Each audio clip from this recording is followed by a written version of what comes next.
Ng'ennaku ebula mbale okutuuka kulonda, omu ku beesimbyewo mu ssaza ly'e Kakuuto Drake Francis Lubega asabye bannakakuuto okumwegattako asobole okutuusa Kakuuto ku ntikko ng'ayita mu bulimi n'obulunzi.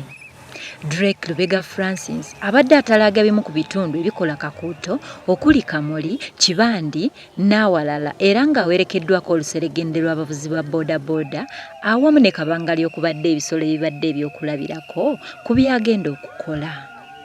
Drake bw'abadde ayogera mu lukuŋŋaana lw'e Kamuli ategeezza bannakamuli nga bw'agenda okutumbula ebyobulimi n'obulunzi era nga bwe kiri mu manifesito ye.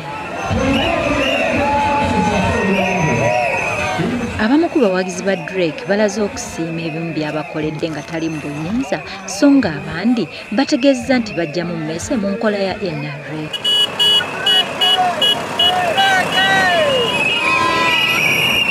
Abatuuze okwogera ebigambo by'emmese okugifunira kkapa bakijje ku mukulembeze w'eggwanga okukyogera ng'akubiriza bannarakayi okufuna kkapa okulya emmese eyonoona omugendo. Emmese ziza kujja ne ziryako.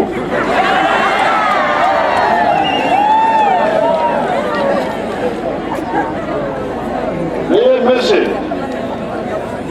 bwe zirya ku bulo sigenda kwetamwa nengamba nti kubanga omwaka ogwayita emmese zaanye ku bulo bwange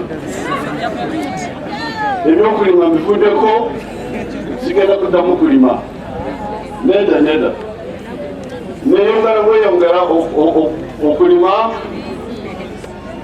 n'okugazya n'okuteeka obulo mu kyagi mu kiseera kyekimu gwenoonya obutego bw'okukwata emmese. Oluvannyuma Drake atangazza WBS nga bw'ali ow'okukola ennyo n'okusingira ddala wa kutunuulira nnyo ebyobulimi n'obulunzi.